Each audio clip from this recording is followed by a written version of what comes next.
एक ऐसी स्थिति की कल्पना करते हैं जहां एक प्रशासक किसी भयानक प्राकृतिक आपदा के बीच खड़ा है। एक तरफ कड़े कानूनी नियम हैं और दूसरी तरफ बिल्कुल रुला देने वाली मानवीय मजबूरियां। यहां क्या सही है और क्या गलत? सिविल सर्विसेज की तैयारी कर रहे सभी उम्मीदवारों के लिए और खासकर जीएस पेपर 4 की गहराइयों को समझने के लिए यह विश्लेषण बहुत अहमियत रखता है। लोक प्रशासन यानी पब्लिक एडमिनिस्ट्रेशन की दुनिया बेहद हाई स्टेक्स होती है। आइए कानून और नैतिकता के इस टकराव को मिलकर समझते हैं। इस पूरे विश्लेषण का रोड मैप हमने बिल्कुल स्पष्ट रखा है। हम 6 मुख्य विषयों पर बात करेंगे: the bureaucratic machine, max Weber's ideal model, the ethical public servant, navigating moral dilemmas, whistle blowing and accountability और आखिर में द सोल ऑफ डेमोक्रेसी। ये एक ऐसी यात्रा है जो किताबी सिद्धांतों से शुरू होकर ग्राउंड लेवल की हकीकतों तक जाएगी। तो चलिए शुरुआत करते हैं अपने पहले हिस्से से, द ब्यूरोक्रेटिक मशीन। आखिर एक विशाल आधुनिक सरकार रोजमर्रा के स्तर पर बिना रुके कैसे काम करती है? उसको चलाने वाली असल शक्ति क्या है? सच कहा जाए तो इसका जवाब एक शब्द में छिपा है: ब्यूरोक्रेसी, जिसे नौकरशाही भी कहते हैं। ये एक ऐसी व्यवस्था है जहां कानून और नियमों को चुनाव ना जीतने वाले अधिकारी यानी नॉन इलेक्टेड सिविल सर्वेंट्स लागू करते हैं। ये एक बिल्कुल तटस्थ, न्यूट्रल प्रशासनिक ढांचा है। जनता के द्वारा चुने हुए नेता जो नियम बनाते हैं, उन्हें पूरी ईमानदारी से जमीन पर उतारने का काम इसी ब्यूरोक्रेसी का होता है। ये कानून को अमल में लाने वाली एक जायंट मशीन की तरह है। अब आते हैं इस मशीन के डिजाइन पर, हमारे दूसरे हिस्से में, max Weber's ideal model. German sociologist max weber के दिए गए सिद्धांत आज भी आधुनिक लोक प्रशासन का सबसे बड़ा मूल आधार माने जाते हैं। अगर मैक्स वेबर के कॉन्सेप्ट को समझें तो ये एक स्ट्रिक्ट हायरार्किकल पिरामिड जैसा है। सबसे ऊपर टॉप ऑफिशियल्स होते हैं और नीचे आते आते स्ट्रीट लेवल ब्यूरोक्रेट्स। वेबर का मानना था कि एक आदर्श ब्यूरोक्रेसी रैशनल लीगल अथॉरिटी पर टिकनी चाहिए। आसान भाषा में इसका मतलब है कि ताकत किसी इंसान की नहीं बल्कि उसकी कुर्सी और कानून की होती है। यहाँ स्पेशलाइजेशन और टॉप डाउन स्ट्रक्चर बिल्कुल तय होता है। लेकिन थियरी और प्रैक्टिस में जमीन आसमान का फर्क होता है। एक तरफ वेबर के मॉडल के जोरदार फायदे हैं: एफिशिएंसी, प्रिडिक्टेबिलिटी, इम्पार्शियलिटी और मेरिट बेस्ड सिलेक्शन। ये सब व्यवस्था को तेजी और बिना भेदभाव के चलाने में बहुत मदद करते हैं। पर दूसरी तरफ इसकी कड़ी आलोचनाएं भी हैं। वेबर ने खुद चेतावनी दी थी कि नियम इतने कड़े हो सकते हैं कि ये इंसान के लिए एक लोहे का पिंजरा यानी आयरन केज बन जाए। रेड टेप, लाल फिताशाही और गोल डिस्प्लेसमेंट बहुत आम समस्याएं बन जाती हैं। अक्सर नियम इतने हावी हो जाते हैं कि असल मकसद ही पीछे छूट जाता है। तो इस आयरन केज से बचने का रास्ता क्या है? यहां से हमारा तीसरा हिस्सा शुरू होता है, द एथिकल पब्लिक सर्वेंट। अब ध्यान मैकेनिकल स्ट्रक्चर से हटकर उस इंसानी तत्व पर जाएगा जो इस व्यवस्था को न्यायपूर्ण तरीके से चलाने के लिए लाजमी है। इस संदर्भ में पीआर डुबाशी का ये कथन बिल्कुल सटीक बैठता है। वो कहते हैं कि पब्लिक एडमिनिस्ट्रेशन के बारे में ये कहा जा सकता है कि अगर एथिक्स यानी नैतिकता खो दी जाए तो सब कुछ नष्ट हो जाता है। एक बेहद एफिशिएंट ब्यूरोक्रेसी तब तक किसी काम की नहीं बल्कि खतरनाक हो सकती है अगर उसमें एक स्ट्रॉन्ग मॉरल फाउंडेशन ना हो। एक नैतिक अधिकारी को आखिर किन मूल्यों का पालन करना चाहिए? The Nolan principles of public life इसका सबसे बेहतरीन फ्रेमवर्क देते हैं। इनमें शामिल हैं selflessness, integrity, objectivity, accountability, openness, honesty और लीडरशिप। आधुनिक लोक सेवा में सिर्फ एक रोबोटिक रूल फॉलोअर बनना काफी नहीं है। इसमें पब्लिक सर्विस के प्रति लगन और लोगों के लिए एम्पैथी यानी संवेदना का होना भी उतना ही जरूरी है। एक सबसे बड़ी रुकावट जो इंटेग्रिटी बनाए रखने में आती है वो है कॉन्फ्लिक्ट ऑफ इंटरेस्ट यानी हितों का टकराव। ये एक ऐसी स्थिति है जहां एक अधिकारी के निजी हित उसके सार्वजनिक कर्तव्यों में मिलावट कर सकते हैं।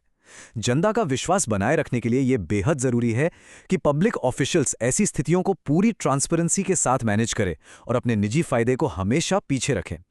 बड़ी बड़ी थ्योरीज से आगे बढ़ते हुए चौथे हिस्से पर आते हैं, नेविगेटिंग मॉरल डायलेमास। यहां हम उस ग्राउंड लेवल हकीकत पर बात करेंगे जहां कानूनी सिद्धांत और इंसानी मजबूरियां आपस में टकराती हैं। फ्रंटलाइन वर्कर्स जैसे पुलिस ऑफिसर्स या सोशल वर्कर्स के ऊपर पड़ने वाले भारी दबाव को समझिए। इन्हें ही स्ट्रीट लेवल ब्यूरोक्रेट्स कहा जाता है। ये लोग सरकार का असली चेहरा होते हैं, लेकिन हकीकत ये है कि ये अक्सर ऊपर से आए अस्पष्ट आदेशों और रिसोर्सेज की कमी के बीच फंसे होते हैं। उन्हें तुरंत फैसले लेने होते हैं और अपनी मॉरल एजेंसी को जिंदा रखना होता है, जो इस लगातार दबाव में एक बहुत ही मुश्किल काम है। और यहीं पर एक सबसे जरूरी सवाल खड़ा होता है। जब रूल बुक किसी सिचुएशन का जवाब ना दे पाए, तब प्रशासक नैतिक निर्णय कैसे लें? डेली एडमिनिस्ट्रेशन के इन संकटों को दूर करने के लिए प्रैक्टिकल और एक्शनेबल फ्रेमवर्क्स का होना बिल्कुल तय है। इसका एक बहुत ही असरदार समाधान है यूएनओडीसी का रिफ्लेक्ट मॉडल। ये स्टेप बाय स्टेप अप्रोच ऐसे समय पर एक बेहतरीन गाइड का काम करता है। पहला कदम है किसी समस्या या अपनी गट फीलिंग को पहचानना। दूसरा, ये देखना कि क्या इसमें हमारे कोर वैल्यूज के बीच कोई टकराव है। तीसरा, अलग अलग विकल्पों को खोजना और उन्हें परखना। और चौथा, उन विकल्पों के परिणामों यानी कॉन्सिक्वेंसेस पर गौर करना। ये संकट के वक्त एक क्लियर रास्ता दिखाता है। एक और बेहद दिलचस्प और तुरंत काम आने वाला तरीका है फ्रंट पेज लिटमस टेस्ट। किसी भी निर्णय को लेने से पहले एक सवाल पूछा जाना चाहिए। क्या ये निर्णय कल सुबह के अखबार के फ्रंट पेज पर छपने के बाद भी नैतिक रूप से सही ठहरेगा? अगर अंदर से आवाज आती है नहीं, तो उस एक्शन को वही रोक देना चाहिए। ये किसी भी कदम के नैतिक वजन को मापने का एक लाजवाब प्रैक्टिकल टूल है। खैर, जब मामला सिर्फ एक अधिकारी का नहीं बल्कि पूरे सिस्टम की खराबी का हो, तब क्या होता है? बढ़ते हैं 5वें हिस्से की तरफ, विसल ब्लोइंग एंड अकाउंटेबिलिटी। ये वो आखिरी सुरक्षा कवच है जो तब एक्टिवेट होता है जब पूरा ऑर्गेनाइजेशन अपनी नैतिकता खो बैठता है। विसल ब्लोइंग आखिर है क्या? जब कोई एम्प्लॉई अपने ही संगठन के अंदर हो रहे भ्रष्टाचार या गैर कानूनी गतिविधियों को किसी अथॉरिटी या जनता के सामने उजागर करता है ताकि नुकसान को रोका जा सके, तो उसे विसल ब्लोइंग कहते हैं। जब आंतरिक व्यवस्था फेल हो जाती है, तब ये एक वाइटल करेक्शन मैकेनिज्म का काम करता है। विसल ब्लोइंग की अहमियत सच में बहुत गहरी है। ये इन्फॉर्मेशन एसिमेट्री को ठीक करता है, यानी अंदर छुपाई गई जानकारी को बाहर लाता है। ये उस लापरवाही पर रोशनी डालता है जिससे जनहित को खतरा हो सकता है। साथ ही ये दिखाता है कि किसी संगठन का असली एथिकल क्लाइमेट कैसा है। लेकिन सबसे बड़ी शर्त यह है कि विसल ब्लोअर्स को बदले की कार्यवाही से बचाने के लिए मजबूत कानूनी सुरक्षा मिलनी चाहिए, वरना आगे आकर कोई आवाज नहीं उठाएगा। और इसी के साथ अब हम इस विश्लेषण के आखिरी हिस्से पर पहुंच चुके हैं, द सोल ऑफ डेमोक्रेसी। आइए अब तक देखे गए वेबेरियन स्ट्रक्चर, नैतिक दुविधाओं और लोकतांत्रिक मूल्यों को आपस में जोड़ते हैं। पब्लिक सर्विस में ट्रू प्रोफेशनलिज्म सिर्फ आंख मूंद कर नियम मानना नहीं होता। असली प्रोफेशनलिज्म एक बेहतरीन संतुलन है, क्षमता और नियमों का, एक ऐसी कमिटमेंट के साथ जो हमेशा पब्लिक गुड को सबसे ऊपर रखती हो। एक अच्छी ब्यूरोक्रेसी कानून की किताबों से ज्यादा उन मॉरल चॉइसेस से चलती है जो प्रशासकों द्वारा हर रोज जमीन पर लिए जाते हैं। इस पूरी चर्चा का निचोड़ इस एक शक्तिशाली कथन में समाया है, ethical governance is the soul of democracy. नैतिक शासन ही लोकतंत्र की आत्मा है। सिविल सर्वेंट्स के रोजमर्रा के फैसले सीधे तौर पर लोकतांत्रिक आदर्शों के जिंदा रहने से जुड़े होते हैं। इस विश्लेषण को समाप्त करते हुए एक विचारोत्तेजक सवाल पर गौर करना बनता है। अगर ब्यूरोक्रेसी किसी भी राज्य की मशीन है, तो उस मशीन के बिना मॉरल कंपस के चलने पर समाज को आखिर क्या अल्टीमेट कीमत चुकानी पड़ती है?